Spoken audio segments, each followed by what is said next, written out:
Hello everybody, this is threezero and welcome to another edition of Transformer Facts Friday. Nearly said the other one then. And this is a weekly roundup show that I like to do on this channel, which again gives me the perfect opportunity to do exactly that. Keep you guys updated with things that are going on in the world of Transformers. I'll let you know what's happening with this YouTube channel and of course my Instagram, which is toys_rruss. So with regards to reviews over the weekend, I'm crossing my fingers because I should have Deathsaurus at home by the end of today. I've had my dispatch notification yesterday from Hasbro and I've had my Yodel, who's the courier delivery updated time for later on. So fingers crossed that will definitely be done this weekend, with of course all the relevant comparisons between that, the original figure, and indeed the original Star Saber and the HasLab Star Saber as well. In this edition we've got some things we've seen before, some things we haven't, and indeed just a total mishmash of everything that is going on.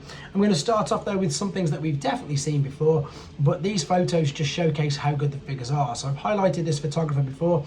They're called I Am No Fire, and these images are taken from threezero.com. There's 35 images on I Am No Fire's social media, etc. I've just chose a select few because I love these figures. They were easily one of the standouts released last year for myself. I know they're just molds we've had before, you know, the hot rod mold would come out a couple of years ago, but there's just something about this black deco with the translucent red, you know, on the windscreen, on the visor, on the blast effects. I put him in my top 10 of best figures last year because it's just spectacular, and the photos here just really do the figure justice, as you can see there, especially as well his box partner. Now I know we've had loads and loads of uses of this mold, but again I just like the color scheme. I think it really worked and I did really like these photos, and again I wanted to share them with you. So let me know what you think. If you guys got this box set, I think it's definitely worth purchasing, even though they're uses of the same mold. They just look amazing.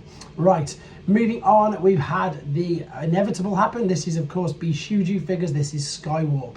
So for those of you who are unfamiliar with this is another crossover basically, and apologies for the reflection and the glare. You can see everything there. If you want to see this without the reflection, head to tformers.com or indeed to Bishuju's website and their own social media. So this is, as I say, the inevitable Skywarp, because we've already had Starscream and Thundercracker, and as I just said, this is anime meets Transformers, and it just really works. At first I wasn't, I suppose, I wouldn't say a fan, I suppose I didn't really just understand it, but as soon as somebody put it in as simple terms exactly like that it is just a crossover between the two, there's no denying how well it works, and it's just really clever the way they've managed to go, I suppose, mix two completely different fanzines. You know, you've got anime, Japanese anime into Transformers, and again it just works. So this is, so that's been previewed. We're moving on to some in-hand images of Masterpiece Hoist. This seems to have popped up in a few places now. So the box, you can see, is actually bigger than Trailbreakers, even though the robot himself, you'll see in a second, is not as tall. The vehicle's got loads more accessories though. You can see there, that's the contents of the packaging.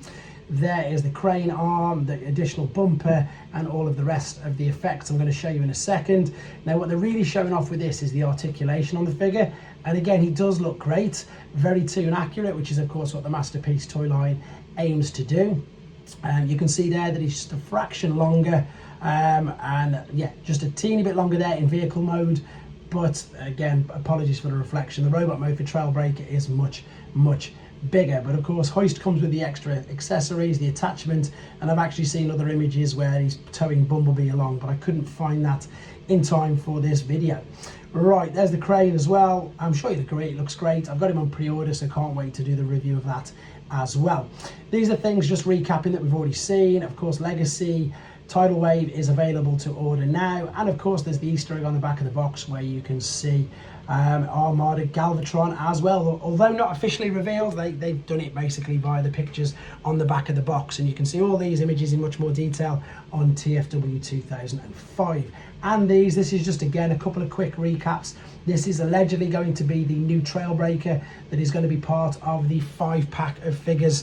We know that everybody, myself included, wanted Earthrise Hound by himself or Earth Mode Hound, but I'm quite happy if they're going to do this with all the rest of the figures. Give them the opaque windows, give them a, you know, a more toon accurate deco, because then it can be a Studio Series 86. So I am looking forward to seeing more of them get revealed as and when. Same as this is a great idea. This is of course a concept art of Sunstreaker from the Bumblebee movie. So like Megatron, it's concept art, It's got a wicked looking, really strange, wicked looking alternate mode. A lot of people are guessing already, saying perhaps it's a pre-tool for Sure Shot, because I suppose when you look at it like that, it could be, who knows? But again, we wait official images and official information regarding this particular figure.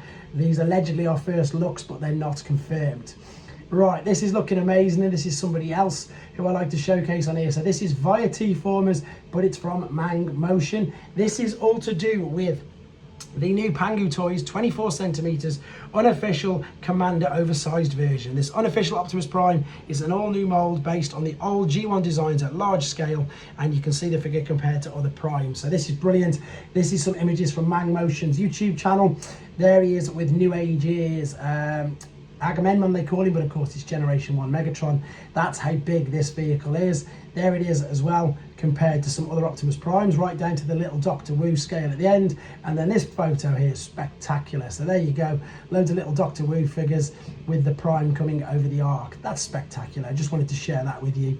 And moving on to another, again, figure that we completely just expected, and funnily enough it's Skywarp as well. So two companies are previewing, or I suppose revealing, that's a better word, their Skywarp figures. The first was Bishuju, this is MDLX. So this is threezero. These are licensed products by Hasbro and Takara. These are action figures, I'm going to say. They're not like model kits, even though you can interchange a lot of parts like hands, heads, accessories and all this sort of stuff. But the best, I suppose, terminology to describe this is it's an action figure, fully posable, highly articulate, very detailed. There was some die-cast parts in the ones that I've reviewed before, and once again they just look spectacular. I've had the privilege of reviewing a couple of these figures, and they do look great. But as I said, because we've had Starscream, etc. already, we have now got the inevitable third Seeker ready to be ordered as well. There you go, 20 centimeters high, and as I've already said, there's the abundance of accessories. 1, 2, 3 extra sets of hands, blasters, faces, face plates, etc. Loads of things like that. Right, I've also done a quick round once over of the Weibo pages for third-party companies. Iron Factory are really pushing, rightly so, their new take on Leo Kaiser. Drill, Horn, their take on that is again on the way to me at the moment. Doctor Wu, we've got there yet another 2 different colour designs for their Prime Commander. I've got both of them on pre-order, and I've done in the previous videos more detailed images on them. If you want to see them, head to Dr. Wu's Weibo page. And then we've got from New Age's Facebook. I showed you last time that their take on Omega Supreme Battle Damage has been shipped, and here's one lucky person again who does amazing photos with him battling with Devastator. So if you want to know where to order most of these figures from, if you head to ShowZ store, that is the home page there. You can sign up, you can get points for yourself. If you type Toys R Us into that support your favorite reviewer bar there, that will greatly help this channel out. I'm going to give you an idea of figures that you can order. Funnily enough, there is the Pangu Toys Optimus Prime right away there. There is the Iron Factory Drill Horn. There's DNA Design upgrade kits. There's Fans Hobby Scourge. There's Studio Cells Unicron. I nearly said Unicorn. There's the rest of Leo Kaiser. There is more Doctor Wu figures, New Age figures, Fans Hobby, threezero MDLX. There's YOLO Park model kits. There are masterpiece figures, movie masterpiece figures, Missing Link, etc. Just again, your complete abundance of figures. And there's a sales page as well, including Bishuju figures, other different makes of different companies. As I've said numerous occasions on this particular channel, the only thing they don't stock and don't really sell is the mainline Generations and Studio Series figures. You can get the masterpieces and everything else from there. So as I've already mentioned, hopefully Deathsaurus, if it gets here and somebody's in to sign for it. I've also got New Age's I'm Here, the cartoon version. I've got a comparison with the Transformers Prime Wheeljack figure. I've got the second gold Kang toys. I've got so much. Again, it's just a great time being a Transformers fan, and I really enjoy doing this, producing the content for you. Apologies on the abundance of videos over the last couple of days. There's just so much going on, and of course I wanted to share that information and the joy and excitement I get when I find them with yourselves. Let me know what you think of everything in the comments, guys. Take care.